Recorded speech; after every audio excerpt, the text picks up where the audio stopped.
Hello, ladies and gentlemen, one and all. Welcome to Ben and Bran See a Movie presents The Wild Wild West. This is our March Madness tournament in which we talk about all things Wes Anderson. We're covering all 10 of his movies, and this is episode 2, where we are talking about 1998's Rushmore. With me, my new co-host for the month and throughout Wild Wild West is Jalal Ahmad. Hey there, Ben. I wish I was Bran because that would be kind of cool, and also I would be able to fit the title a little bit better.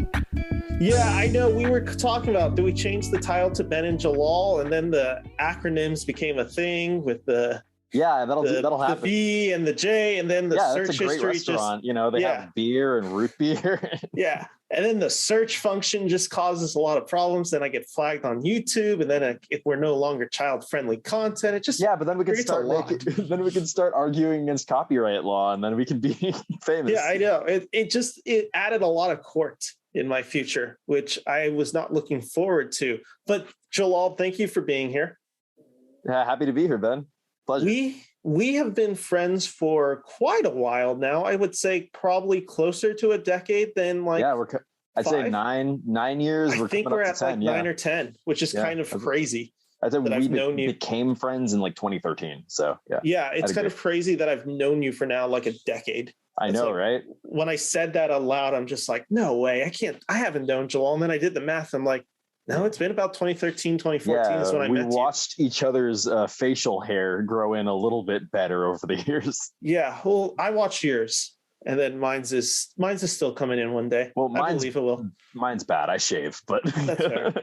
But anyway, we just thank you for jumping on the show. Branson already talked about it last week that he'll be gone. He'll be still doing some of the editing stuff on our side. He's still watching. He's still playing along with us. He might pop in here and there for just a few minutes segments at a time. But anyway, we are starting Wild Wild West. This is episode 2. So the tournament has still not kicked off just yet. The tournament will officially kick off Friday, which is Friday the 11th. The 18th. Oh, next Friday. Next Friday. Sorry. Yes, you're right. Friday the 18th. You guys are hearing this episode Monday the 14th, but the tournament will begin the 18th, which makes sure all the information on the tournament is on my Instagram, on my Twitter, on my website, intothebeniverse.com, all that stuff. Go in there, make sure you fill out that tournament. Make sure you fill out that bracket, submit it to bbsampod@gmail.com, and we will be able to put you in the tournament, and you guys can play along and win the Wes Anderson prize box. So we're very excited for that. That's just some housekeeping out of the way. Yeah. One more time. That is bbsam, SAM@gmail.com. Sampod, bbsampod@gmail.com. Yeah. That's why we have it written down somewhere, so I don't have to remember it, because I didn't write the email and there's too many B's in there for me to remember it perfectly. But you'll find it. It's in our episode description link as well, where you can email that too. Just check it out, guys. That's all the housekeeping I had into it. So let's just start. Let's just start with Rushmore. So Jalal, are you ready to dive in? Let's do it. All right, perfect. So I will be doing the film historian exclusively for the next few weeks because, as Jalal reminded me, he did not want to do that. That is very true. I didn't want to do the film historian for you. Yeah, so I'll be doing it, and I like it. I'm a historian, so this was always my idea for the segment, so I'm glad that I get to do this. But so anyway, Rushmore is directed by Wes Anderson. It comes out in 1998. This is his second feature debut. This is his second theatrical film released, the first one being Bottle Rocket, which we covered last week. This film is directed by Wes Anderson, written by Wes Anderson, and again co-written by Owen Wilson, who also co-wrote Bottle Rocket. And this film is a coming-of-age comedy, and Rushmore follows Max Fisher, a 15-year-old student attending the prestigious Rushmore Academy in Houston, Texas. While he is quite bright, Max places his focus on extracurricular activities, causing him to struggle academically. And his life changes when a beautiful first grade teacher named Rosemary Cross arrives at Rushmore, causing Max to seek advice from rich businessman Herman Bloom. However, the situation becomes complicated when Herman becomes involved with Rosemary. Pardon me. The film stars Jason Schwartzman as Max Fisher, Bill Murray as Herman Bloom, Olivia Williams as Rosemary Cross, Brian Cox as the headmaster Nelson, Mason Gamble as Dirk Calloway, and Luke Wilson as Peter Flynn. Luke Wilson, of course, being the brother of Owen Wilson and a frequent collaborator with Wes Anderson. This film was a huge success. It brought about the careers of Jason Schwartzman, who is still an actor acting with us today. It gave Bill Murray new life as a dramatic independent actor. This is his first real dive into the independent cinema. He, of course, had films like Groundhog Day, which did display a little bit more of a dramatic nature, but this is his first real recognition in the independent scene. This film was made on a budget of $9 to $10 million, and it grossed about $20 million. It's the film that really starts establishing who Wes Anderson is and his popularity more mainstream, where Bottle Rocket was definitely had a crowd, but wasn't maybe widely seen. This one is the one where people started recognizing the name Wes Anderson, which then allows him to get a crazy cast, which he does in the next film, Royal Tenenbaums. Anyway, that's kind of just the brief history of Rushmore. We're going to begin, as we always do, just kind of starting off with our Hills to Die On, which is where we explain our big thesis statement on this movie. So I need some water, Joel, so I'm going to throw it over to you real quick. Oh, man, that was just about as I was going to get water. Well, my hill to die on, I'd say, is that Rushmore, both the school and the movie, are comfortably uncomfortable. Or maybe uncomfortably comfortable. I like that. That's a really direct, to the point description of Rushmore. And I think it's going to be a good frame to where this movie starts, because my thesis is, my hill to die on, I should say, is also very similar.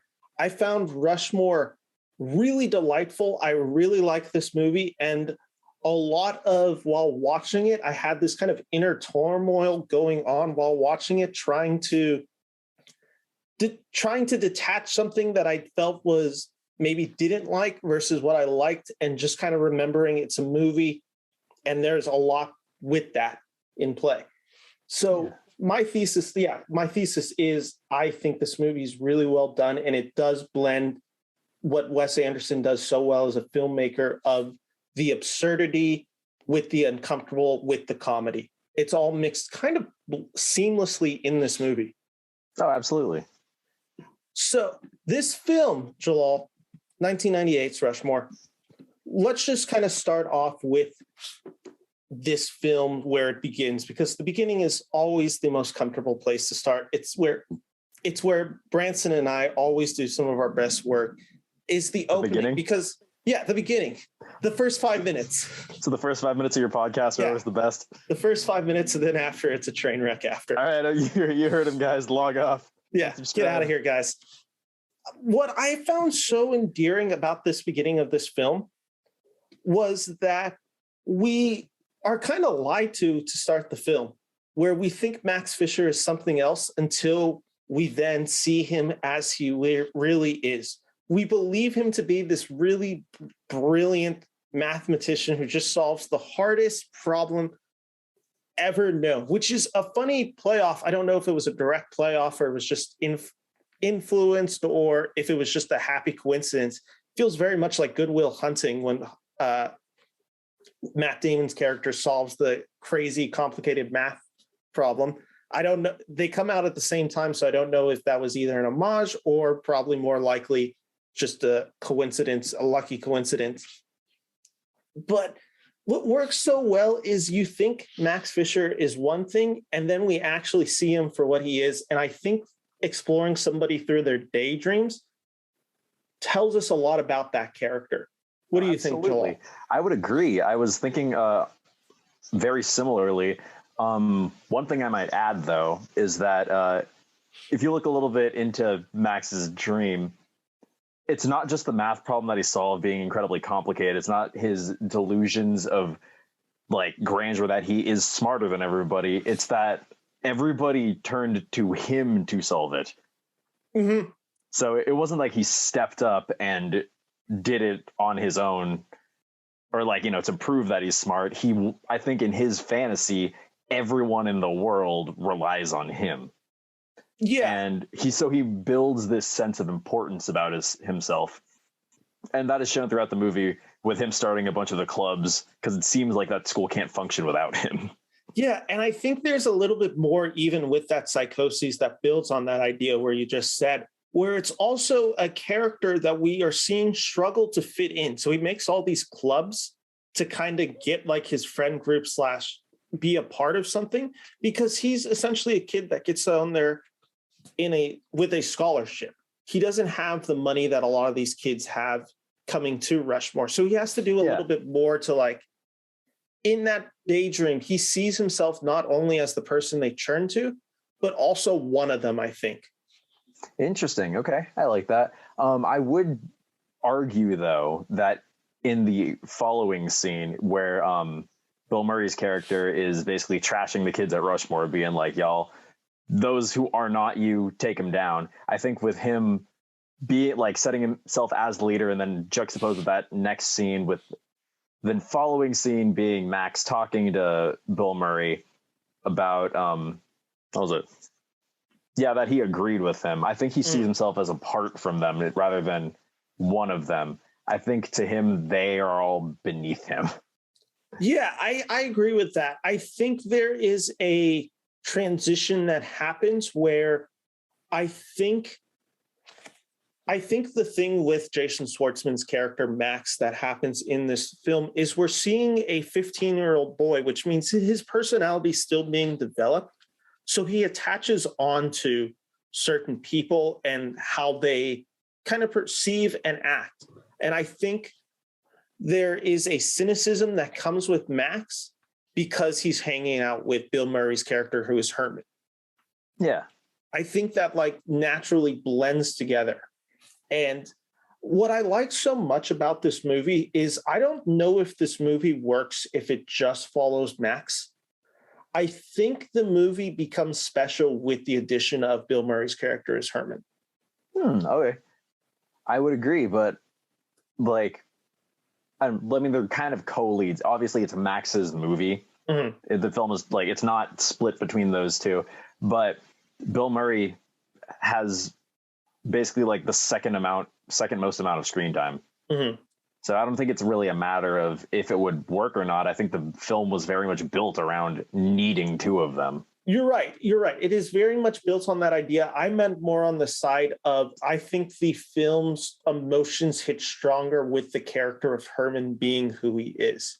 I think if Max is there and he's like, we're following a little bit more of Max without Herman and specifically without Bill Murray being such a good balance to him, I think the character of Max becomes a little too, not far-fetched, but he definitely struggles in this realm of just being unlikable. For sure. But what's interesting, what I noticed about the movie is that the only people that outwardly say they don't like Max are Bill Murray's sons. Everyone else seems to and the principal. Yeah, and the dean, yeah. Yeah, but that is less of because he doesn't like Max, and that's much more because Max did something stupid. Mm-hmm. But yeah, everyone in that movie seems to adore Max, actually. So that's why I think he thinks he's entirely above these people.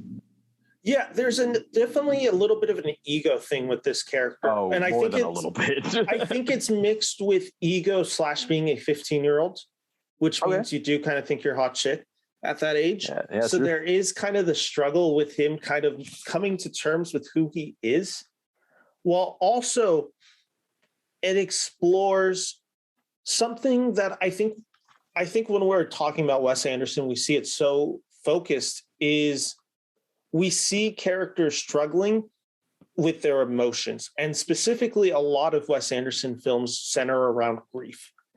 If you wanted to attach an emotion, like what is one of the main emotions along with Rushmore? I would say one of the main focus is grief.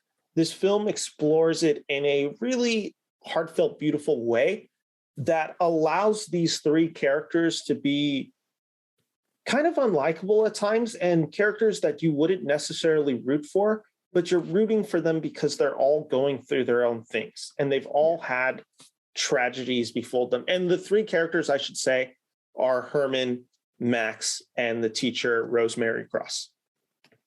Yeah, definitely. I'd say that Rosemary is the most likable out of all of them. It seems much more like she just got caught up in all of Max's shit. Yeah, I agree. There is definitely a relatability to that character. Not relatability, I should say, but probably you have much more empathy for that character because those wounds seem a little bit more fresh. And she's just trying to get her ground at this school. Oh, yeah, for sure. She's a new teacher. Her fiance, her husband died just a year before all of these events take place. And it was clear from the first scene where she talks about him that she was incredibly upset, as anyone would be. Mm-hmm. One of the elements that I struggled the most with in this film is the relationship between Max and Rosemary. The reason I struggled with it specifically, obviously, one, due to the fact that he's 15, she's a full-grown adult. Yes. One, obviously that. Two, Max is not always portrayed in the most kindest of lights throughout this film. There are scenes that definitely feel sexually aggressive, I would say. Oh, or absolutely. even if you didn't want to put the word sexually on it, aggressive to say the least.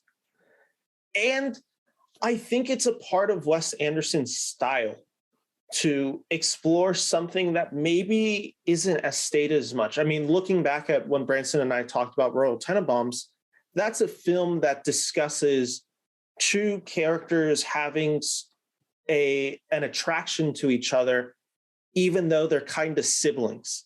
So that's like, there's those issues that I think Wes Anderson focuses on.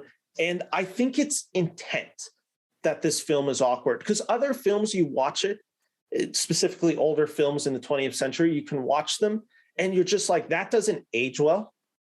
This one, it's like, no, I don't think it's not a case of it doesn't age well. It's just simply that's how the film was designed to make you feel. Yeah, I would agree. And what I would add is that, what was it? So Max is designed to be unlikable until he deserves you liking him.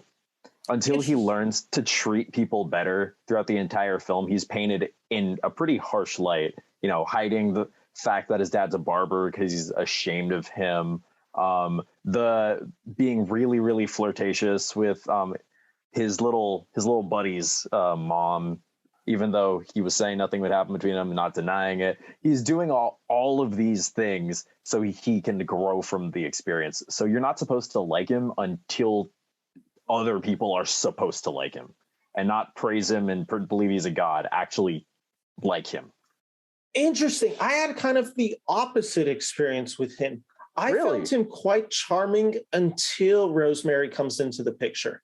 And even in the beginning, first few scenes with Rosemary, I was kind of on board because I think there was a bit of immaturity with that character where it felt easily relatable, where it's just like, okay, he's doing some of these grandiose things, but ultimately he's just a young kid who doesn't understand any better. The scene where I agree with you, where I turned on him, is the scene where he kind of forces himself on Rosemary and she has to push him off. That's the scene where I went the opposite with this character, where I'm just like, this character obviously has some problems. Okay. He's not easily rootable. I think but you lost interest with him earlier. Not interest, but rooting for him. Yeah, exactly. I don't exactly know where. I can't pinpoint where it was that I was just like, yeah, okay, I don't think I'm supposed to like this guy. But it did happen a lot earlier for me. So I guess that just painted the movie in a different light. But I guess that's just the great thing about movies. Like, it can be painted in a different light. Joel, I have to press you on this. This is Max Fisher. He's one of the guys who's in the Wild Wild West tournament. He's a heavy favorite in a few of the matchups he has. I believe he has like the number 3 seeding. And you are saying right here on air that you don't like him. I'm going to need a little bit more. What is this stuff? I agree that he is charming. I think he's very charming and witty, and it's easy for you to get on his side. I think his actions and his immaturity throughout the film, with no real sense of remorse until it's demanded, I don't like that. Okay. I can see where you're coming from more. But yes, though I have not seen the brackets and the matchups yet, I can still see myself voting for Max Fisher in a lot of them because of just how genuinely entertaining he was. Okay, I'll give you that. I'm going to not push back again a little bit further. I will say I think the character of Max Fisher, at least the reason he worked for me largely is that entertainment level. I think Wes Anderson kind of nails the comedy with this movie a lot of the times. One of my favorite just bits of comedy in this film, and it's just perfectly staged and perfectly shot. It's the scene where we're seeing Max with all of the clubs and they're doing like the yearbook photos with him. To me, that was just like perfectly timed comedy. It was just, I thought that was great. Yeah. Had you just stuck on with it for more than like a minute or two, or not a minute or two, but a second or two, it would have gone on way too long. The joke goes on too long. It's perfectly quick cut. And that's what this movie works for me so large in part is the comedy. Did you find the comedy not enjoyable, but did you dig it, I guess? Because comedy's so subjective. No, I totally dug it. I had a great time with the movie. And yeah, I think that quick cuts, the little montage of him doing all the clubs was hilarious. I loved that. I love that Max was kind of quote unquote, like, it was shown that he wasn't the most talented dude at literally anything but talking. He was president of the debate club, but like a yellow belt in his karate club, which he started. Yeah. And it just like, it kept doing things like that, which I thought was just like, okay, so you're not like, this is supposed to still be like a quote, kind of believable dude, like completely outlandish in some respects, but like you can believe that a dude kind of like this would exist. And it makes sense for his character why he's doing this all, because he's hiding from grief. He doesn't want to address grief head on. Thus, he's kind of starting all these clubs, one, for the reasons we already mentioned, but two, just to not deal with the pain that's clearly has taken him in this part of the movie. And I think the part that gets so interesting is this relationship that he has with Olivia Williams' character, Rosemary Cross, is because it's not quite just straight up just attraction to a teacher. There's a lot more to this relationship in this movie. It's okay. Continue. No, please go for it. Okay, well, yeah, it's dependency, but I was actually going to go back and be like, wow, we really did not watch the same movie. Okay, what is it? I took him starting all these clubs as basically like establishing that he feels on top of the world, that he can do all this stuff and blow off classes and still see himself as like the winner in all of this. And I want to back this up because if you go to their scene, what was it, where he and his little buddy, whose name is escaping me, are flying kites. Sorry, the name is Dirk Calloway. Dirk, I wanted to call him Dale, but Dirk. Yeah, when they're flying kites in the parking lot of that looked like a laundromat or something, and then Margaret Yang comes up to him and they have their little heart to heart that he gives her the apology. The first thing he does is want to start another club. He felt himself, advance as a person, and it seemed kind of like a little bit of a, let's put myself in my place and maybe celebrate a little bit. Okay, interesting. I see that point. The point that I'm arguing more, at least why I think, and maybe it's a mix of both, how I see it specifically is when he's starting clubs, it's because he just doesn't have anything else in his life and he's trying to distract himself. Because I think once the character of the actress Olivia Williams comes in as Rosemary, yeah, the relationship, like we were talking about, is something more than just attraction. And you mentioned dependency. I would even take it a step further. I think it's to some degree a mother complex. He just needs a mom. And he's That makes kind sense. of like, yeah. That's how I saw this relationship, where he's seeing it so 15-year-old relationship wise. In reality, it's probably he's just yearning for something that he's lost, because I think the film explores his character with grief. Now, maybe not as hard as maybe Bill Murray or Olivia Williams' character per se, but I think that is a thing with this character that makes it so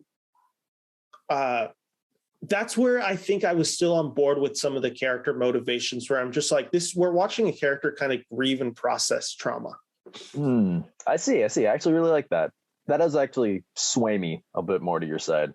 Yeah, no, that's I thought the great debate was still like half an hour away. Like I said, that was the only reason, because I think I was able to maybe excuse some of the behavior, definitely not all of the behavior, but some of the more outlandish behavior with how he thinks of himself, the popularity, starting all the clubs, as a form of coping. Mm-hmm. That's how I saw this character from the beginning. We have to talk about, before we jump into Rosemary Cross, I did want to touch a little bit more on Bill Murray's character, because at least for me, he's the one that I found the funniest and the most, not likable, but the one I was kind of rooting for the whole film. And he's a character that, maybe it's just because it's Bill Murray, and Wes Anderson does a great job of just bringing his actors in, knowing how to use an actor, play to their strengths, and also incorporate a really good story around them. Because Bill Murray, in a lot of this, is kind of playing a Bill Murray archetype that we've seen in Groundhog Day, Ghostbusters,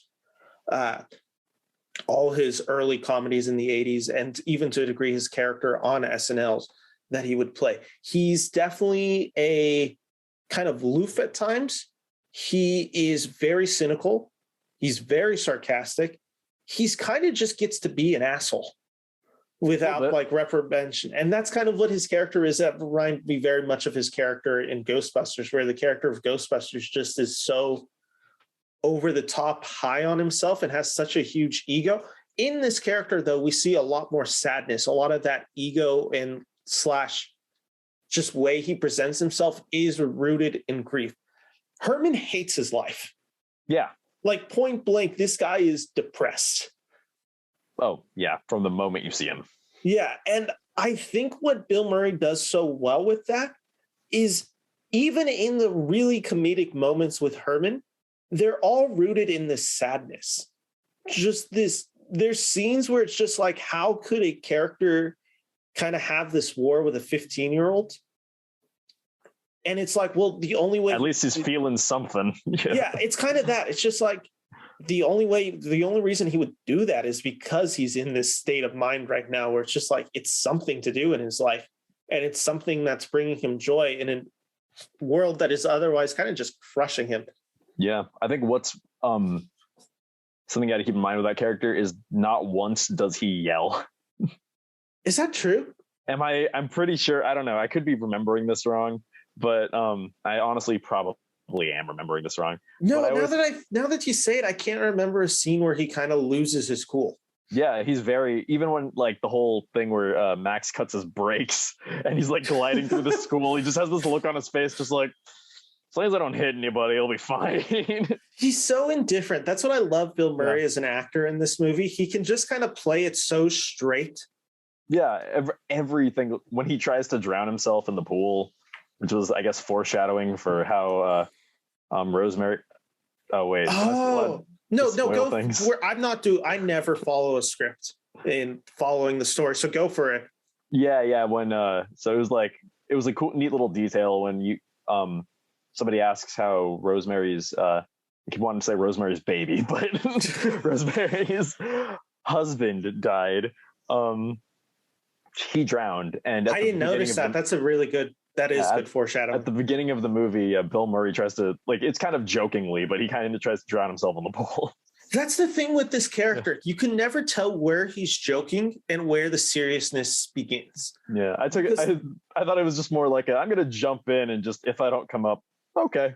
Yeah, I mean, he's so reckless with his life. And even there's times where he's so cavalier about it. There's the scene, and he does yell once. He yells once at his school one time, his kid, when they locked him out of his car. Oh, yeah. Yeah. The thing with this character that I was just like, why I bought into Herman's story so much is because one, it's probably just largely because it's Bill Murray. You can get away with a lot of stuff when you're Bill Murray.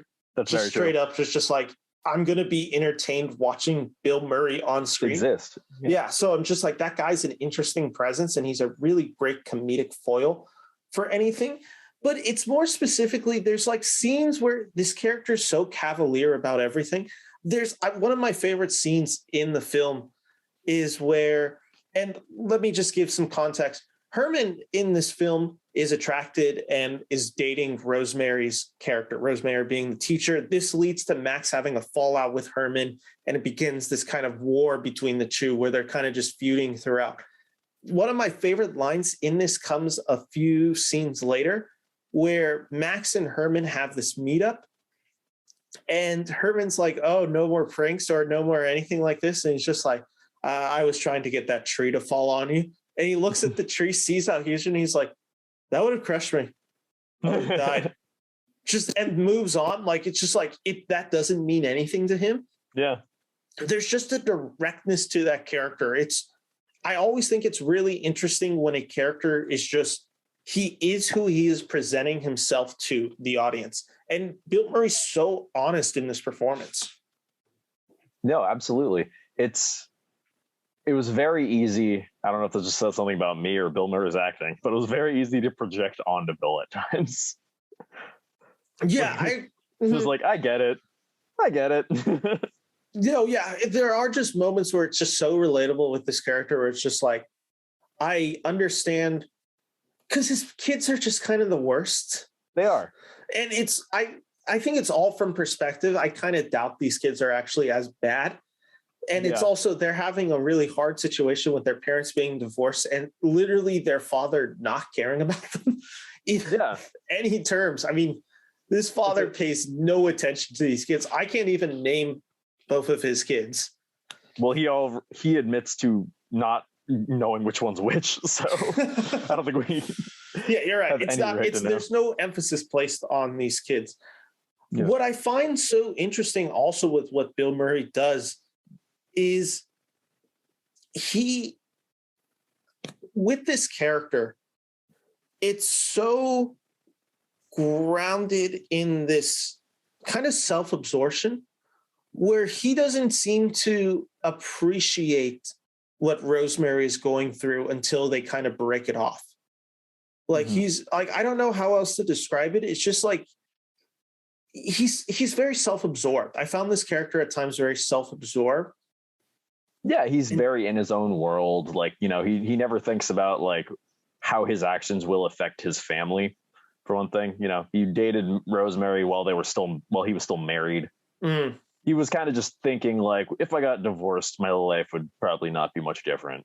That was seemed to be his whole thing. It's so indifferent. Everything's so just passive to him. Yeah. Oh man, what was I talking about? I lost my train of thought. You were talking about their divorce, that it doesn't matter to him. Yeah, so it just he dated Rosemary knowing full well that he was still married. Well, obviously he knew that. And yeah, he just didn't seem. Oh, you were talking about what was the word?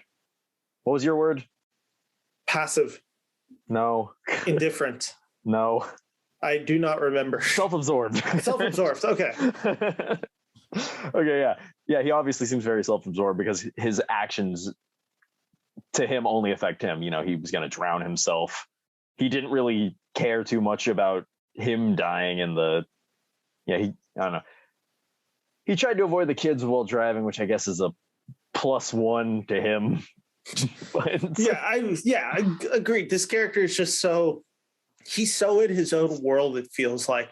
And at times we're kind of sucked into it. Like I at times watching it, I was just like, not only is this character so cynical, some of that humor starts rubbing off on the film, it feels like, because I think it's rubbing off on Max, where Max starts treating stuff very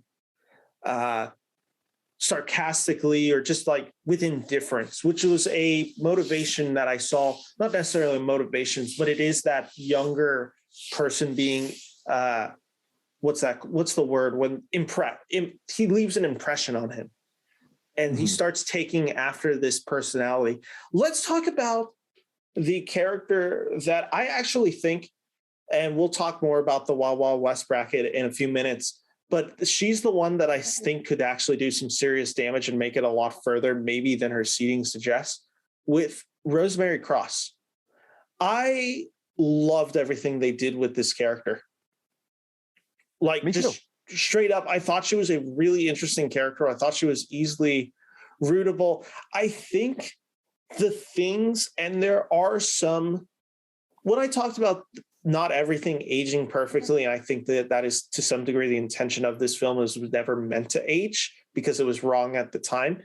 There are motivations with Rosemary where there's more to that character than her not being attracted to Max, because she should have put a stop to this relationship way further. She is not innocent in this movie. No, she's not. She's not.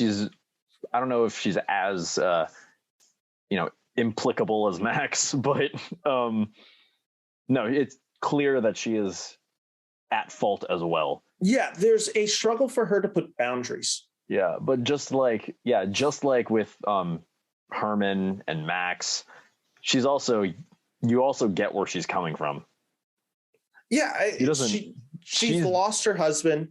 She's lost her husband. She doesn't have anyone else in her life. Mm-hmm. So there's these two dudes that she enjoys spending time with, even though they have feelings for her. And obviously she has feelings for one of them. Mm-hmm. But she absolutely should have put a stop to the relationship with Max. Yeah, she's struggling with boundaries because she's also I think that's also what the loss of somebody does. You just kind of let your emotions down. Right. So sometimes you just need a hug. So while she probably wouldn't do that in retrospect, or even in a more sound mind, where we find her in this movie, it's a character that allows for that to happen. And like I said, that's why she's not innocent, because that's not an excuse for her behavior. The behavior on her is just as bad. I think it's just as bad as Max, actually. I think Max is definitely a little bit more aggressive, but I think, like, in terms of, like, if this story was to break and this was to become a scandal, she does not come out of this clean. She probably loses her job. Oh, at the very least. Like, because there's just too much where there's like, no, you should have stepped in, or you should have reported, or you should have done more with this. And it kind of gives Max the delusions of false hope, I think. Jalal, continue. I want to focus it, because I know you're not necessarily a film guy, maybe as heavy as I am. But I do know you were someone who studied the human mind in college. That is a little bit. I studied sociology more than that, though. Okay. And I know music, you did, but more than that. I've read your writings. You're very philosophical, diving into the person's mind to a degree. Oh, man, when are we going to allow me to ask not my great debate question? There is just something that I want to talk about in the movie. Oh, no. Okay, go for it. Please talk about something in the movie, and I can come back to my point. It's kind of related. It's on the same thing. It's about symbolism in a movie. What do you think about the cigarettes? One, it's one of my favorite just visual gags in the movie, where Bill Murray's character is just smoking a cigarette in the hospital. And he just puts another one in his mouth. He lights two up, and he's like smoking both at the same time interchangeably. I thought that was hysterical. The symbolism of the cigarettes. Well, one, it's a little bit of just the fact that Herman doesn't seem to care about life. Mm-hmm. And anything that's going to kind of help kill him is kind of a welcome treat. So it's like, oh, well, cigarettes are bad for you. That's great for me. So I think there's a little bit of that.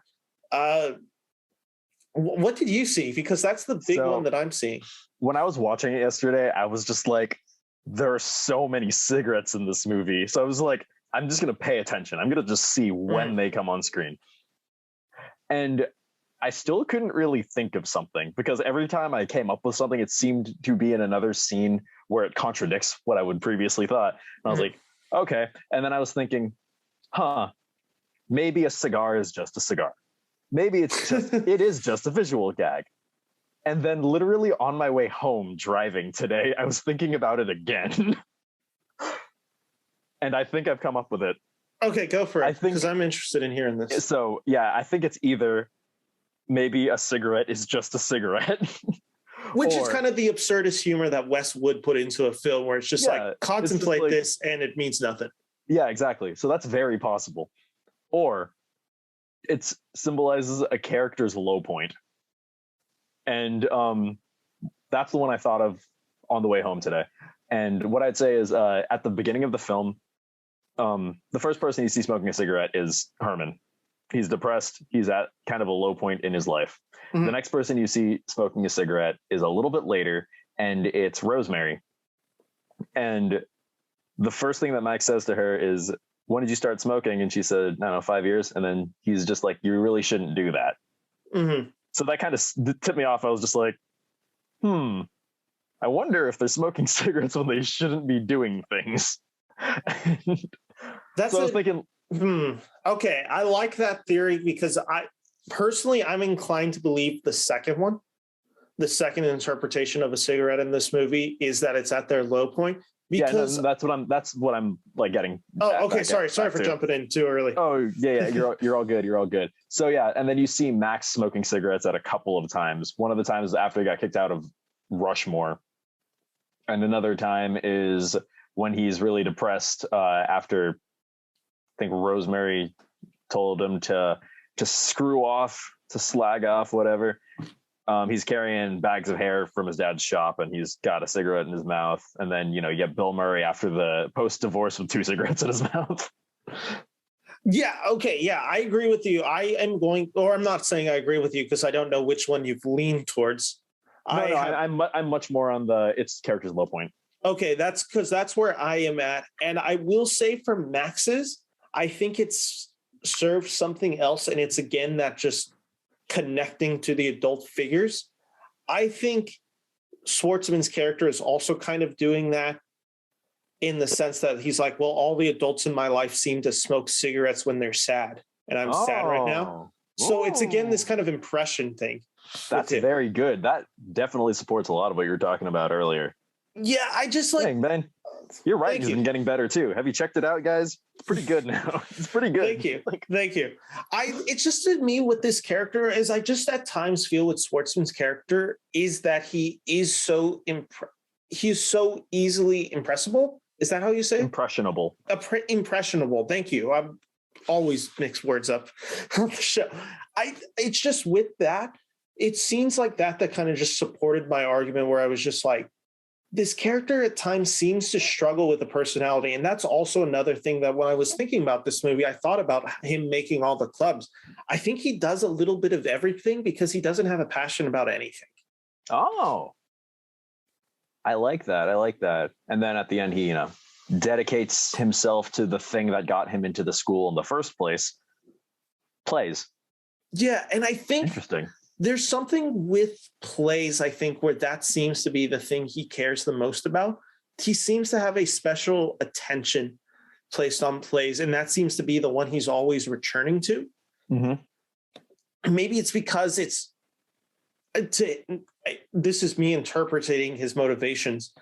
It's him getting to express something in being an actor / writing, where it's like, I can now finally say what I can say, but kind of hidden, where it's like, it's just kind of indirectly in my writing or how I characterize myself. Yeah. That's why I thought plays were it was a tool for him to kind of let that outlet, have an outlet, I should say. Mm-hmm. Let's talk about one scene in particular with Jason Schwartzman's character, with Bill Murray's character, Olivia Williams, and the introduction of Luke Wilson's character, Peter, who plays the surgeon that Olivia Williams' character is seemingly on a date with or has some sort of relationship with. Yeah, some non-platonic relationship. Yeah. If you wanted to make the argument here that Max is maybe a little unlikable, I think this is the scene where you start seeing those cracks in the foundation. Yeah. It's just like something's a little bit more with this character. Yeah. And, before this scene, you have the scene where in the library, Rosemary very explicitly tells Max, like, we're not dating, right? This isn't a romantic relationship. There's nothing romantic here. You understand this, right? Yeah, which is where she should have cut it off, like right there. That should have been the point where she stops it and kind of puts an end to anything. Yeah. But she doesn't. But you're right. And then the way Max flips out at dinner, that shows a lot of darkness about him, rage and jealousy and anger when he can't script the world the way that he can in his plays. Exactly. And it's also, I think then you get another little gag with Bill Murray, who is like, yeah, I guess I shouldn't have bought him drinks. That was going to be the scene I mentioned right now, because I thought that scene was actually a very critical line in the movie. It's the realization, I think, not realization because he doesn't come to terms with it, but it's kind of that moment where Bill Murray realizes, like, all right, maybe I shouldn't be doing some of the stuff I do, at least in my relationship with Max. Yeah. Like there's something there where he's just like, maybe I should be a little bit better of a parental figure. And the thing is, he's not. But I think there's a little bit of hesitation where it's just like, okay, this was kind of this was my end. This was kind of my fault. And he feels also inclined to apologize to Rosemary for it because he seems to be taking some responsibility for a mistake. The mistake being giving kids alcohol. Yeah, it's I think it's pretty clear that he and Max share a semi-father-son relationship because he hates his own kids. Yeah, like, he seems sad when Max isn't around and his kids are. And Herman is everything that Max wants in a father. He's rich, he's successful, and I was going to say he cares for him, but it's not even that. It's the fact that he's maybe just like not as invested in him to a degree, because that's the thing I think where when you're watching this movie, I thought the reveal was going to be more that Max Fisher's character isn't not only doesn't have a good relationship with his father, but there's a lot more just damage in between that. That's not the case. No, his father is a wonderful, jubilant dude. Bert's a very heartwarming, very nice man. And I think the issue that Max has is he's simply just embarrassed of his father, where he's like, this guy's just a barber. Yeah, he's a barber in a place where all of his classmates of senators and rich people parents. Yeah, where Herman is a character that's supposedly a multimillionaire. The fact that he can just drop $8 million without really thinking about it. Yeah, he said that's kind of everything he wants. $10 million is his thing, I think. But I also think that was kind of a throwaway, like, he doesn't even know what it is. Yeah, that was the moment where when I'm watching it, I'm just like, that's why he's gravitating towards a character like Herman, because Herman represents what he wants in a father and not what he has in a father, which leads to this really interesting reconciliation when all the characters meet his father. I think there's an understanding. I think Herman can look at the character of Bert and learn a lot about Max in that scene. Okay. There's just this stare that Bill Murray gives where it's just like, he looks at the character and kind of glances at Max, and he seems to like not nod, but just like pause for a second. I think that's interpreting like, okay, that's why he's been lying about his father, because he's embarrassed. And that's why Max does a lot of the things he does. For sure. That's where I found agree. With that character so interesting.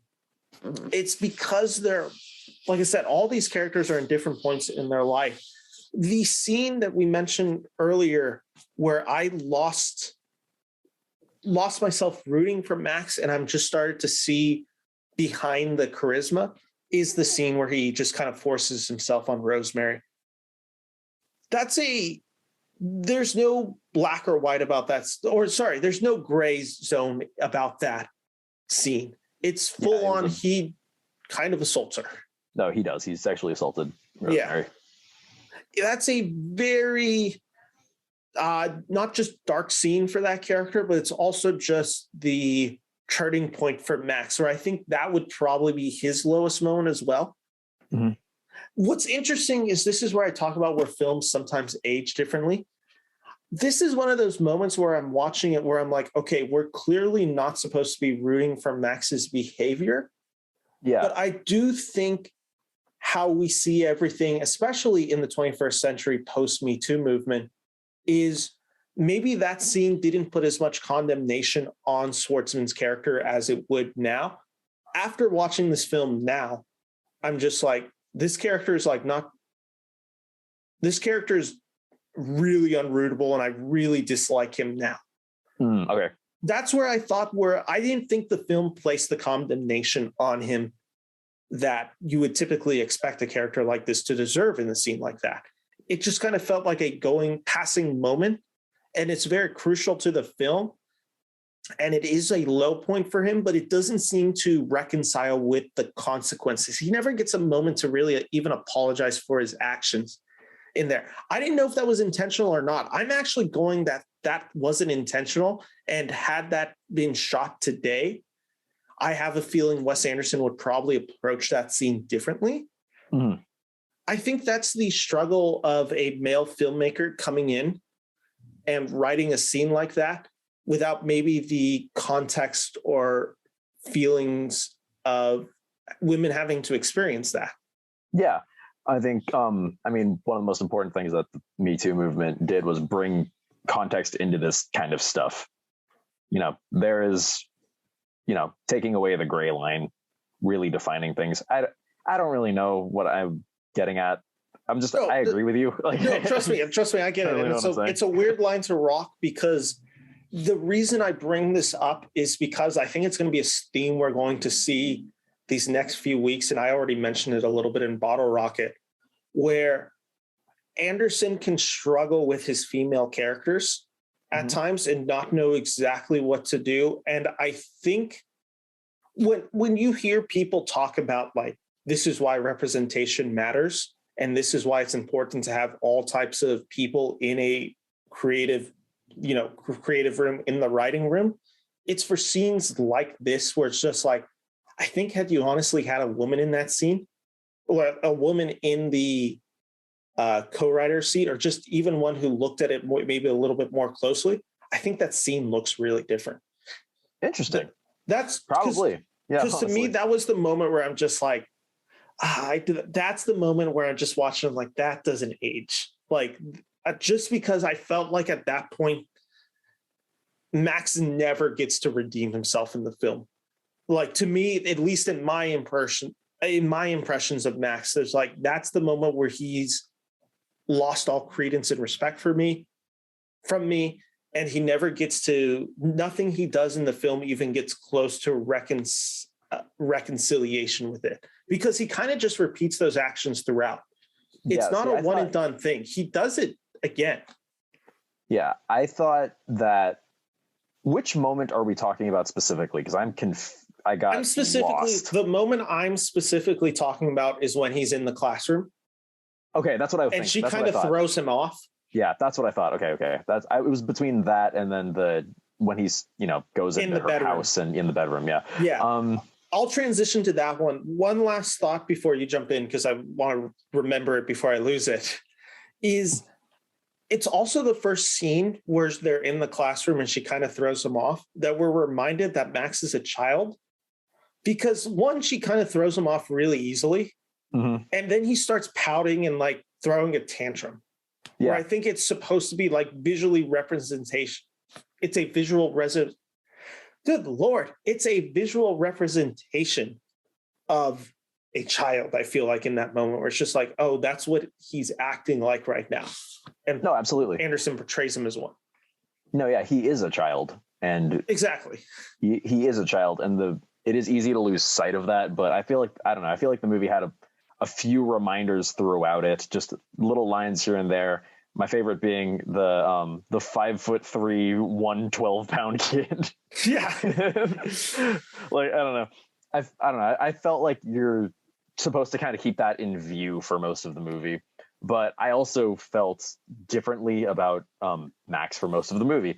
I think that, that scene where he does is very aggressive with Rosemary. Thanks. Yeah, sorry. I thought a lot of the movie was leading up to him snapping. Okay, interesting. I looked at it. I thought instead of it being surprised when that happened, I was just more like, I'm surprised he didn't get like this sooner. And I think that's kind of the genius of West, is where we can completely see the same character in two different ways. Because for me, I at least got swept into the charisma, which I also think is something very human nature of us, where it's you and I can look, you and I have had people in our lives where we're just like, oh, I'm charmed by them and you're not, and vice versa. Where it's just like, sometimes one person is coming to mind in particular. It's just like, we're able to look at that and see two very different people. And I think that's what works for Max, is where I bought into the charisma of Max until that scene where you seem skeptical. And that's the interesting thing that Anderson's able to portray about the human condition, is how we see people, and that it has meaning for all of them. So Max can be charismatic in my eye and also be a little bit more sociopathic in mine. You're exactly. It worked kind of seamlessly. Before we just start wrapping it up, Jalal, because we do have to start wrapping it up, I found one of the best scenes in this movie was just this moment of Bill Murray and Jason Schwartzman meeting at Max's mother's grave. The reason I like this scene a lot was because you talked about something serving as a reminder to, oh, he's a kid. That's also the moment in this film where I'm just like, okay, also Max is not just like a kid.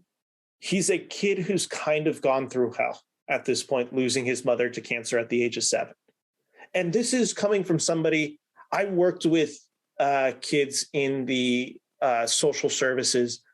I've seen maybe not stories like this, but I know you have the emotion. Yeah, maybe the behavior of a child is largely rooted in their upbringing, and sometimes what they lose in their upbringing or what happens in their upbringing. So absolutely, that was the moment where I'm just like, okay, that's like the kind of stark reminder that I needed in this film, where it's just like, oh yeah, he's lost. And when Murray's there, he's just kind of looking at Max. And I think it's also the first time that Murray sees him as a kid. Where it's just like, oh yeah, this kid's lost his mom. So I see, instead of a surrogate son, he sees him as a child. Yeah, okay. I think what happens is, I also think that's a moment for Bill Murray's character to process what's going on with his own life, in the sense of, maybe this is the resentment my children have towards me, because while they haven't lost their mom same way that Max has, they're going through something similar where they're co-parenting now. So I think there's just a lot that goes into that moment with Bill Murray, and a lot of it is just subconscious. This is me just kind of guessing how an actor portrays this scene and what Murray would bring to that scene. But that's why I liked it so much, because for me, it served as a reminder to something. And two, I just felt that the acting that Bill Murray and Schwartzman brought in that moment really allowed me to have my own interpretation of who these characters are in those moments. Because ultimately, that's what film is. We don't get to actually look at a film and say, this is every character motivation.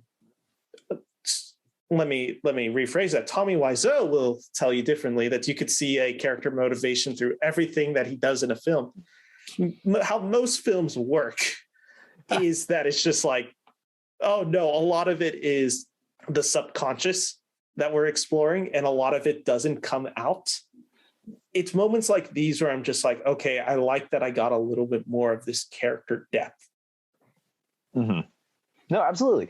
I'm going back to your point about, maybe those years being important for child development. They are. They're called your formative years for a reason. They form who you are as a person. I mean, obviously through, will and therapy and, identifying, doing work to identify and address your flaws, you can become a better version of yourself. Yeah. But so much of yourself is established in ages like 0 through 16. Yeah. Oh, yeah. Very much. And like I said, that was the thing I saw so often with working with kids, because that was the age, I think, when I worked with them, I think they were the age of 13 to 18, 12 to 18, 13 to 18, something like that. Like I said 16, but I mean like going up all the way through like 20. Yeah. Oh, yeah. What we have to talk before we leave, Jalal, about the last scene in this movie. One, because I think this is all practical. Which was like all kind of amazing to me. All the effects are practical, from my understanding, based on a budget of $9 million and just how it looks. And I really wanted to do more research on it. I couldn't find anything just briefly while looking onto it. This play, I was watching it and I'm just like, one, who paid for this? Yeah. Like there's no public high school. I think that the who paid for this and why do children have guns for like both of Max's plays. Oh. Like I think those are just part of the joke. Okay, sorry. Well, real quick before we dive into the play, I always point out scenes where I'm just like, that does not hold up in today's standards. Yeah, I literally thought like, oh, if this was a year later. Yeah, no, because Columbine happens in 1999.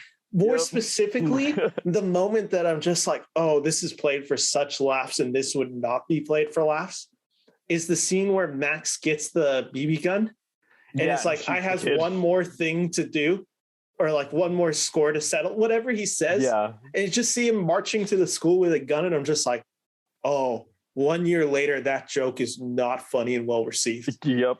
Because even now I'm like, I know that Columbine happens in 1999. And I know that this movie comes out before.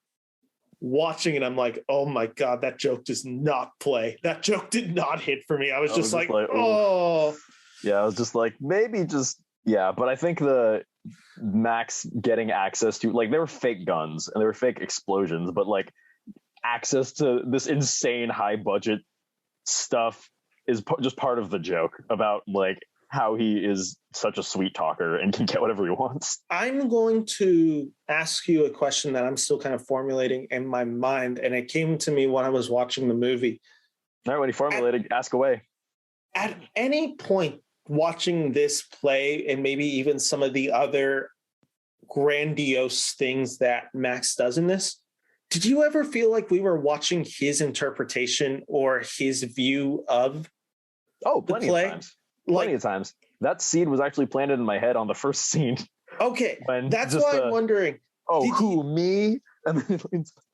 Yeah. I was just like, yeah, I don't think people see him like this. The reason I asked that is because is there any pedigree to the idea that maybe this whole third act play, it doesn't look actually like the explosions and all that does, and it actually looks pretty cheaply made? Or did you think that was supposed to be a literal representation of what the play looks, and like he did get the budget and all that stuff and just go crazy?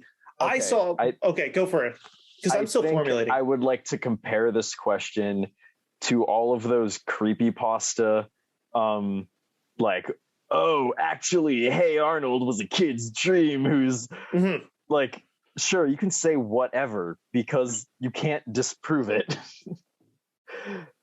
Like, I will say yours makes a lot more sense because it is based a little bit more reality than just making an observation, or like, oh, Adventure Time is just a kid in a coma. Like, you could say that about anything. You could say this entire thing happening right now is a kid's coma dream because you can't disprove it. Yeah. I like to believe that the explosions and stuff were actually happening.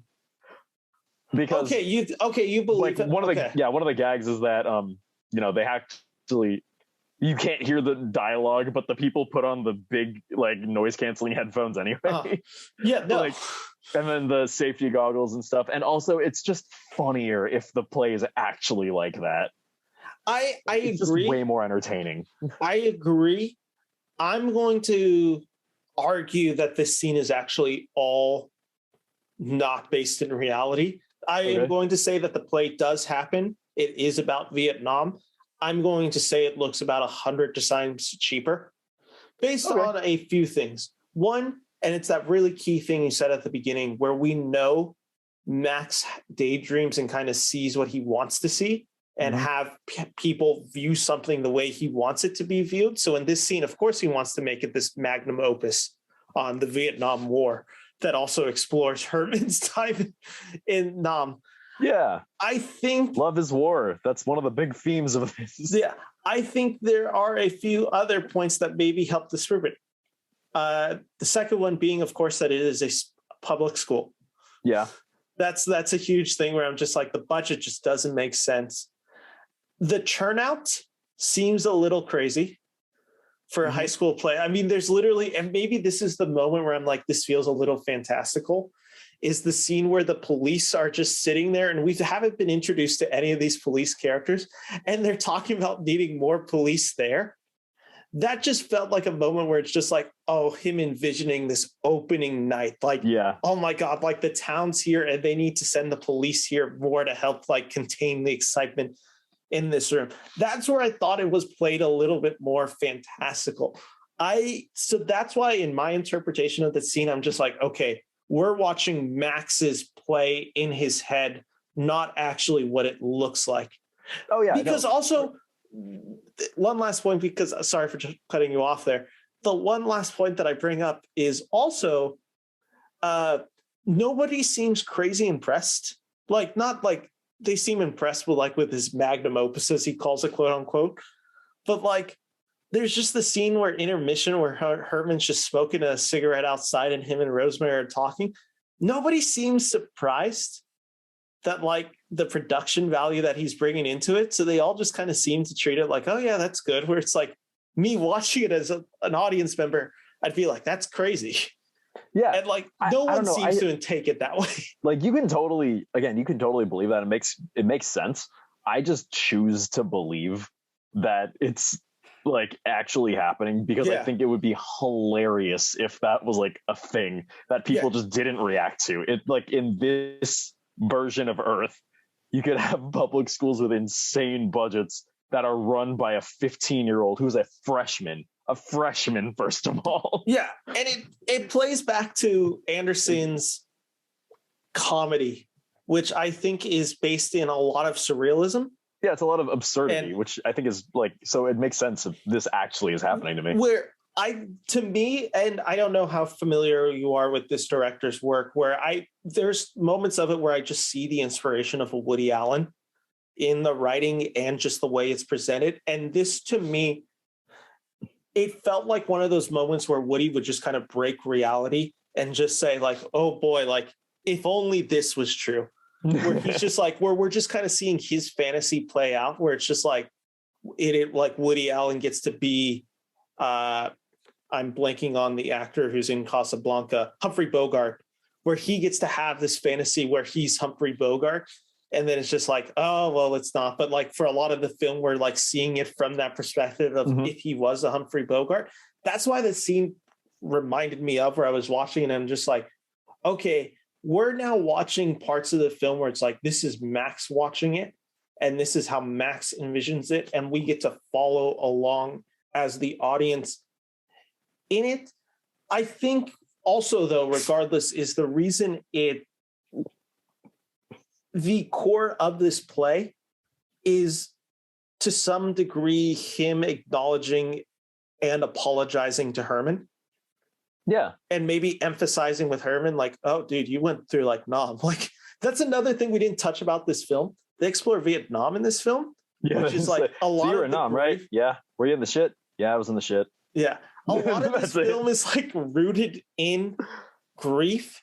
And we've been talking about it completely connected to like his family life. We don't, and we're not going to, but it's just like, also remember like Vietnam soldiers came back. A lot of them came back with mental health issues. And it's just like, it's another thing to just consider when watching this film. I think you could upon a rewatch, that's one of the things that I'm going to be looking out for.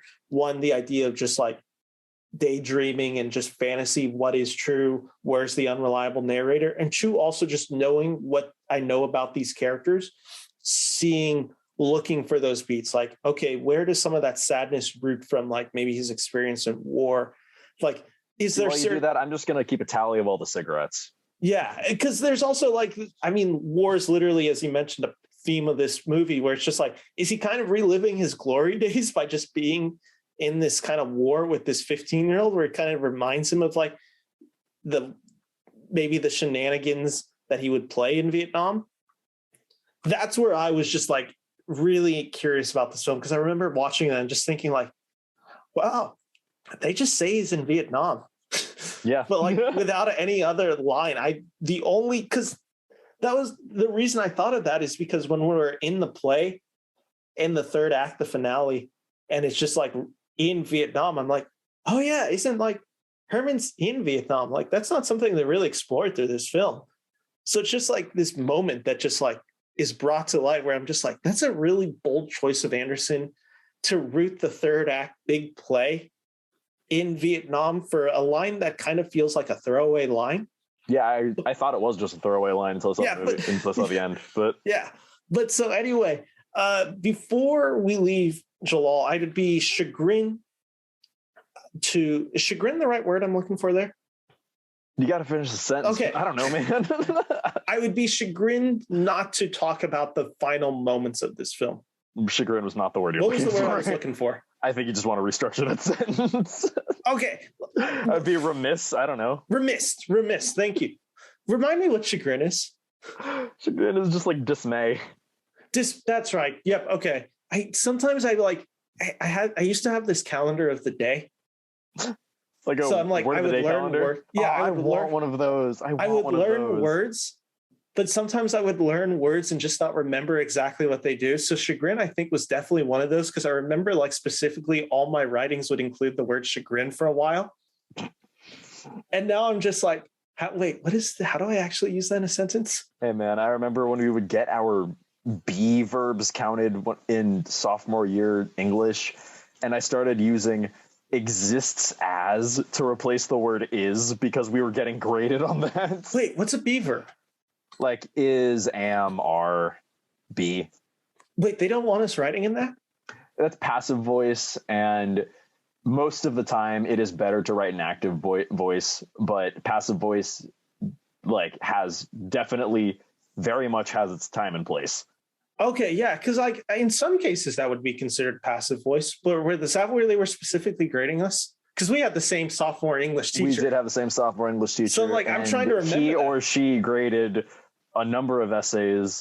One of the criteria was like you had to have this under this number of be verbs, and I understood the point of that, which is to get you to write an active voice, which is a good thing. Active voice is direct, it's concise, it's clear. That is so much of what is important in writing. Passive voice is another voice. This is just a completely different rant. No, I know, but this is so interesting because I don't remember that, because I'm like, I don't think I ever counted those words in my essays. I did, and then so basically, like, I honestly, he or she. if I was a better writer back then, I probably would have not had as much trouble with that, because I would instantly try to get to active voice first, and then passive voice when it's necessary. But yeah, I was 16. Listen, as someone who now does a lot of their work that is rooted in writing, and whose major was completely rooted in writing, I just like, I can't believe how much of that I missed in high school. Where I'm just like, one, was I just not paying attention? And two, it's just like, I always tell people, and this is just a side thing, Jalal, but I'm just like, since we're on the topic, I always tell people it does not matter how you write. Like, if you use too much passive, if you do this, like, the most important thing is, can you convey this to me? And then everything else can be fixed, because you cannot teach just getting the information out. That is the one thing. I don't know, I disagree. I think you can absolutely teach that. You can teach editing. I feel like that is so important, and the reason we have English teachers. No, you can teach editing. I think you can teach editing really well, and that's a lot of what gets the idea out. But there are just some people who you could give them everything and they could be really smart and they will not understand like how to write just like a cohesive sentence that just sounds good. Like you could give them to it all day and they're just going to be stuck in this thing where it's just like, man, did you like not have grammar at all in elementary school or something? No, yeah, I did. It was just like, I don't know, man. Like maybe it's the public school education failing me. Maybe it's just because like I work in education right now, so I'm like, maybe you can definitely teach kids how to convey messages because there are literal rules to follow. You know what the difference is? Here's the difference, and I finally realized it. You work with kids who are impressionable. I work with adults and see adults come in who like give me like stuff in writing where I just realized I'm like, oh my God, you can't write. Yeah. So that's where I see it, where it's just like, to me, I'm way more cynical. Yeah, I see that I'm way more cynical because I'm just like, dude, like you're writing correctly. Like there's no grammar mistakes, any of this, but I don't understand what you're trying to see to me. Where it's just like, to you, it's just like, you still have a chance. You're still our future. You're conveying the future in these kids, which you need to, because like I said, I'm surprised somebody like your adults. Yeah, I get doctor like papers, like notes from doctors, like for the people that I work with, where I just read it. I'm just like, oh my God, you're like a brilliant doctor, like somebody who works with the brain. I'm not going to go into this, but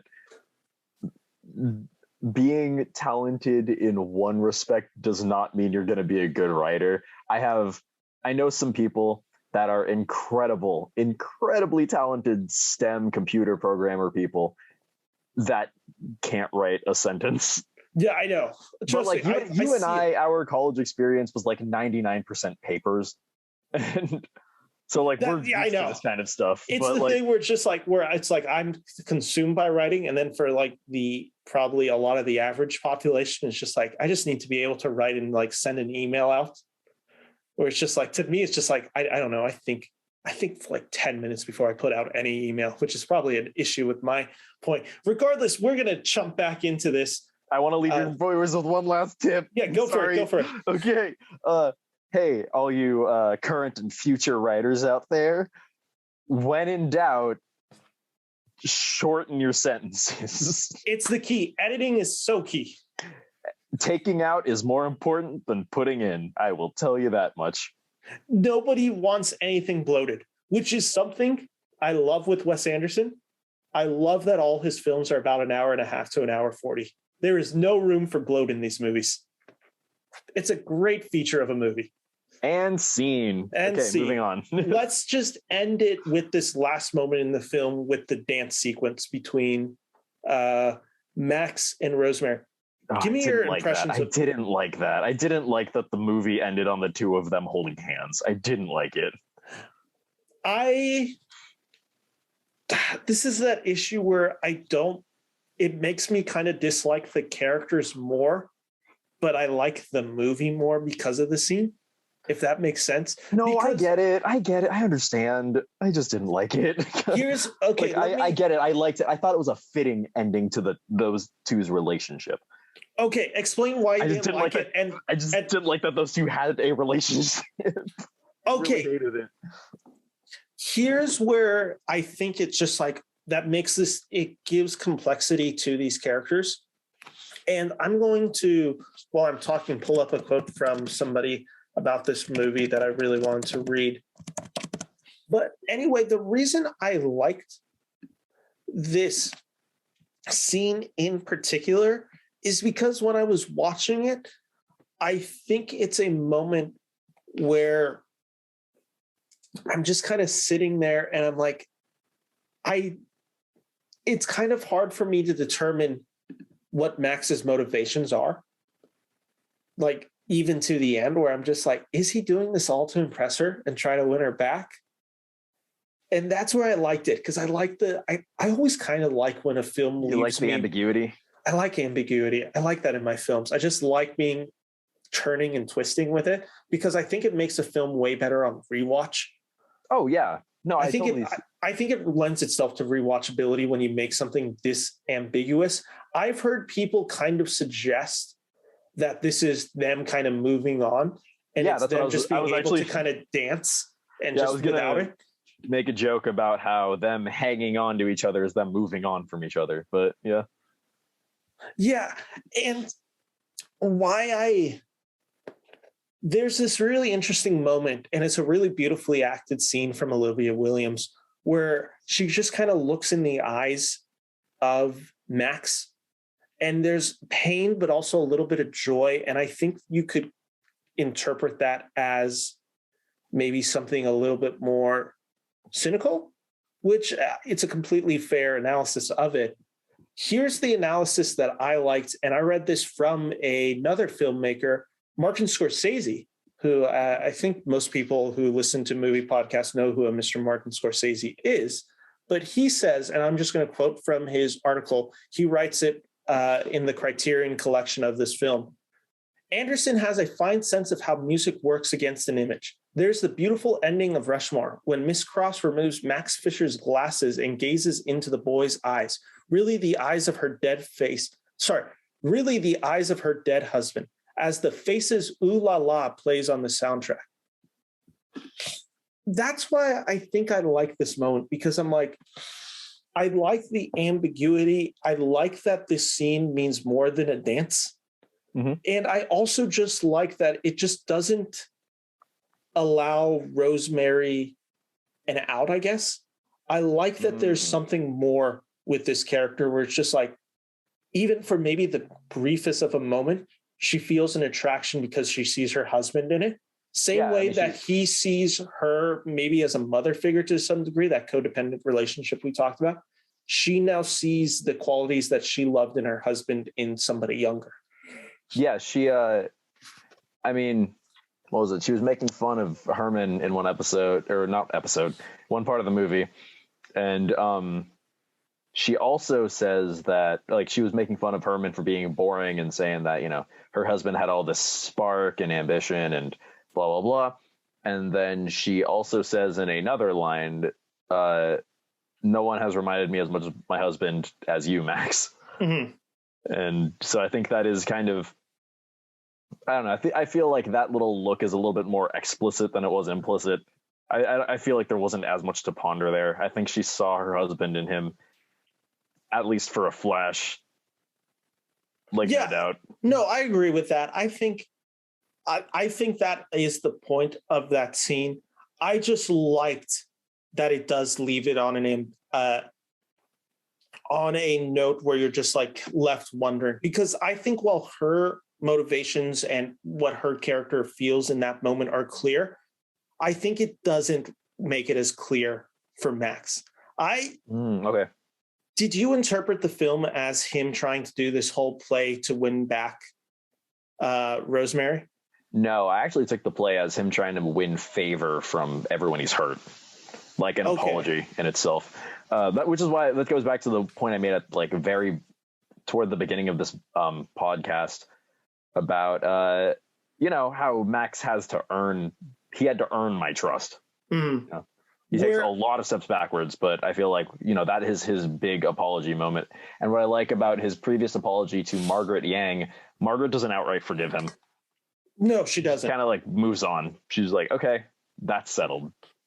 I think, good for you, girl. And this kind of speaks on to how we just interpret things differently, is because when he lost my trust in the middle of the film, by the end, I'm always questioning every motivation he does. And I'm much more cynical because he had me for such a long part of it that when he lost it, it was hard for me to restore trust in this character. So ultimately, that scene, I'm like, okay, I do actually think he is doing this to win her back. That was my interpretation of the scene. Wow, so we really just went right by each other on this. Yeah, no, we basically, you started where I ended. Exactly, and I started where you ended. Yeah, which I think where I ended. Yeah, which I think is what's worked so cool about the film. One last thing, Jalal, because we've kind of now ended our talk on the Great Debate. I just wanted to talk about the characters who are in this tournament for Rushmore. So let me pull up the bracket real quick.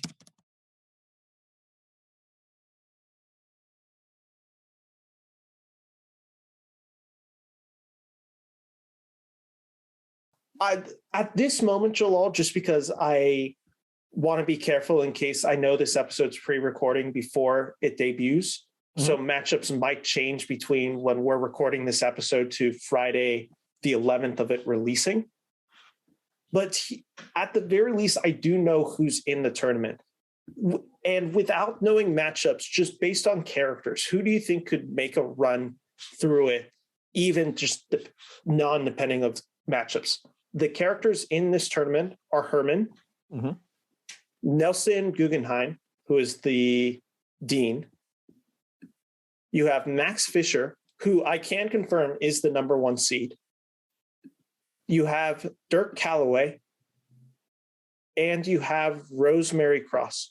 So we can kind of go for it. Sorry. No, go for it. I think obviously the next person to crash a little farther is going to be Herman. I feel like that's an easy. And then I'd say third is Rosemary, and then fourth is Dirk, and then fifth is the dean. I think that's everyone that you said. Yeah, I think I have 5 on there as well. Yeah. I think I gave Dirk more than the dean simply because he has more screen time. That's it. Okay, I agree. To be honest, I don't really see a scenario, even if the matchup is favorable, where the dean gets out of the first round. Yeah, I mean, he'd have to be going up against the character who's on screen for like 10 minutes. And even then, I like Brian Cox, but I mean, he's going to be going up against side characters that are played by like Willem Dafoe, Jeff Goldblum.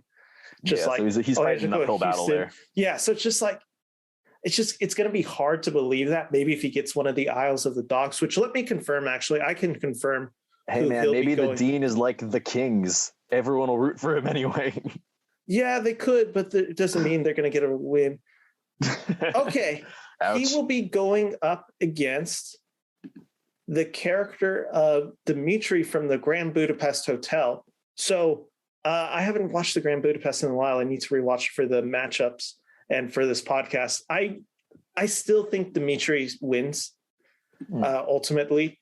And Dimitri is the character, just for context, because there's so many characters, that's played by Adrian Brody. Okay, yeah, I have a feeling that he could win this. So the dean doesn't make it likely. I agree. I think it's between those 3. I mean, they're the 3 main characters. They're the 3 main characters. Screen time and development, and they're all like witty, great characters. So I think the character that is going to end up making the run is going to be Herman. Yeah, me too. He's the character that I'm like, if he gets to the final 16, he's one of those ones that you look at it and it's like, I would not be surprised if fans felt the way that they did. Personally, to me, Max is depending on matchups. I don't know how far Max would get in my own personal tournament. And I think Rosemary is going to actually make it pretty far on my personal bracket, like just personal reasons. Yeah, I mean, but I don't think she's actually going to make far. I think Bill Murray hit something in this movie that's really special. And I think it's also people are going to look at it and remember like, oh, this is the first Bill Murray. What's it called? This is the first Bill Murray, Wes Anderson movie that's very popular. I think that could also give him the leg up to making it through. So those are just kind of my impressions on the tournament with those characters being in that. If I had to guess, I would say fans are going to vote in that way. However, they could surprise me and he could be out in the first round. You never know. There's never know. That's always the thing with March Madness. And it also depends on matchup where, for all we know, he's going against Mr. Fox. And in that case, it's like, yeah, that could be a brutal matchup. But anyway, see that fight in real life, Fox versus Bill Murray. Claymation Fox versus Bill Murray. I like it. Save that for our screenplay writing after the episode. All right. Then with that all out of the way, thank you. We've gone a little long because I forgot to set my timer. I'm supposed to have the countdown playing and it exited out and I never noticed. So I do apologize for going a little long this week. With that all said, welcome to Jalal. Do you want to do it with me? I always let Branson do it, so you can do it with me. Oh, let's do it. Ready? Welcome to the Great Debate. Ladies and gentlemen, welcome to the Great Debate. I am your host, Ben Friedman, joined for the next few weeks by Jalal Ahmad. We're gonna have to give you a cool wrestling name. I'm the Beneverse. Do you want to be Jalali-Pop? Is that your wrestling name? Absolutely. Jalali-Pop versus the Beneverse, going head to head. Matchups you don't want to miss. Questions, debates happening. Find out who wins, and let's see it. Jalal, I'm gonna let you start with your question. That was such a shift. Okay. I always have to take a break after doing the great debate. That takes out my voice. No, it wasn't like you talking. It was just like, but okay, Jalal, ask a question. Yeah, there's no transition. I got you. Okay. All right, Max Fisher, very, very adaptable kid. Would you agree? Very. Yeah, at his time at Rushmore, he basically ruled the school, but then through a series of unfortunate circumstances that he entirely brought on himself, he gets transferred to a different high school where he also ends up ruling that school. Let's transfer Max Fisher once again to the halls of Rydell High. What happens to Max Fisher there? Give the audience context for what Rydell High is. Rydell High is from the musical Grease. It is the high school where a good portion of that movie takes place. I don't want to say most because the movie is so scatterbrained, it doesn't really know where its central location is. Probably Rydell High still. Rydell High. What would happen if Max went to Rydell High? Does he rule the school or does the school rule him? Can we just assume, just right off agreement, Max does get to wear a leather jacket with the red whatever that hat is called? I was just assuming he was going to be in his blazer the whole time. You're keeping him in the outfit. I like that. I'm keeping him in the outfit. I like that, actually. I like that a lot more now. Can he have like the leather jacket over it? Yeah, sure. He's adaptable. Yeah, he's an camouflage. Kid. Yeah, he'll put on the leather jacket over that sweet green jacket, pants with that yellow shirt and yellow tie. That's a good look, by the way. Men's fashion. I saw that. I'm like, I'm definitely going to wear that to a wedding at some point in my life. But okay, am I stalling to try to think of the answer? Yes. The answer I have is that Max would indeed be popular there. This is a school that seems to enjoy while being so up its own ass and just egos going through the roof and all these kind of characters without consequences. Talk about characters that don't face consequences a lot of the time. Yeah, Max would blend in at that school. Max would kind of be the king. And this is also a school that for some reason just likes just jumping into musical numbers at any scene. Imagine how much better their choreography and set pieces would be if Max was able to direct some of those musical scenes. Yeah, and had Herman's budget. Exactly. Ben, you and I landed. This is the one time you and I landed in the same place. Yeah, I'm going to during the great debate. Yeah, I'm going to say I think you need to change the segment's name. Yeah, I'm going to say it works kind of seamlessly. He goes there, he becomes popular, and he just helps direct some of the musical numbers. And yeah, there doesn't seem to be anything that would stop him besides maybe just the look. But I mean, if anybody could get Rydell to stop bullying nerds, it would be Max. It would be Max. What's your answer for this one? Oh, I agreed with you. Kind of 100%. That's what I was saying. We're on teammate. We're teammates on this one. Okay. Then I will ask you my question, Joel. I know you're a music head. I want you to adapt this movie into the 21st century in terms of its music. That does not mean change anything of the music. Excuse me. That just simply means add 3 songs from the 21st century that would work very well in this movie soundtrack. Okay. Am I allowed to replace songs in certain scenes? If you have a song that you think could work better in the movie that while it was already in the movie, like for instance, Faces, Ooh La La, then yes, I will let you replace it. It's up for your interpretation. I'm not doing that myself, but if you have an idea, go for it. All right. Let's start. We start at the beginning. So let's start at the end. So for the credits, one song I would place is actually Stop This Train by John Mayer. Mayer almost made my list. I almost had a Mayer song. Really? Okay. Yes. I mean, the song is just about, wishing time would slow down and stop and, at the very beginning of the movie, Max basically says like, "Yeah, I don't care if I get held back. I like it here." Mm. And a lot of his grief about his mother is holding him back. So, he wants to stop this train of time to stop. And I get that. After our discussion about the ending, the prom scene, or not the prom, the after play scene, which in my head I kept calling the prom scene because it was basically an inversion of the prom scene in most teen movies.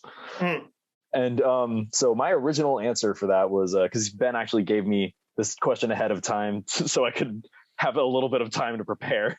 Yeah, this question was way too hard to do it on the fly. Yeah, I would say that I was going to put Pumpin' Blood. Do you know that song? I do not. I think it's like No No No or something. Hold up, give me a sec. Load faster. I just need to know the artist. Yeah, No. Okay, it's just a party song. It's a good time. But after talking about, the open-ended kind of tragic endings, I'm like, maybe not throw an irony on top of that. So I don't really know what I would place in that prom scene, because I remember when Max was like, "Yo, DJ, spin that back," and the DJ put on a song, and it was another acoustic indie song. The only thought in my head was, yep, that's Wes Anderson. Yeah. But if we're on the topic of, chill acoustic indie music, I'd say an artist that would fit into this very nicely is Biba Doobie. Are you familiar with her at all? To a degree. I saw her name while browsing through some song choices myself, and I know of her. Yeah, her biggest song is called Coffee. Coffee, I'm not sure is the one I would put on here, but I'm not a huge fan of her. I like her music for sure, but I wouldn't call myself like a quote unquote fan.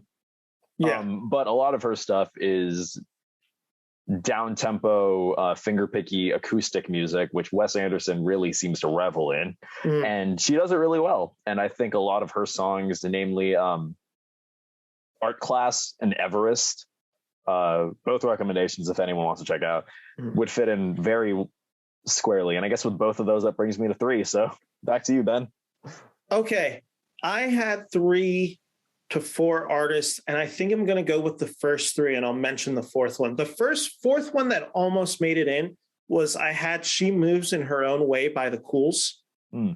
That was there. The lyrics resonated with, I think, the overall mood of it, and I think the style of song, because you're right. There were other songs where I'm like, okay, the actual lyrics work in the movie. The style of music played does not mesh well. So I think that one would make it in. I'll mention the 3 others. I have Halsey making an appearance on this list. I just think the song 929 talks a lot about grief. In it, she's talking about, maybe struggles with addictions, struggling is moving forward in her life, kind of feeling like stages of arrested development. The other 2 artists I had were, and these other 2 I didn't have necessarily a specific song for.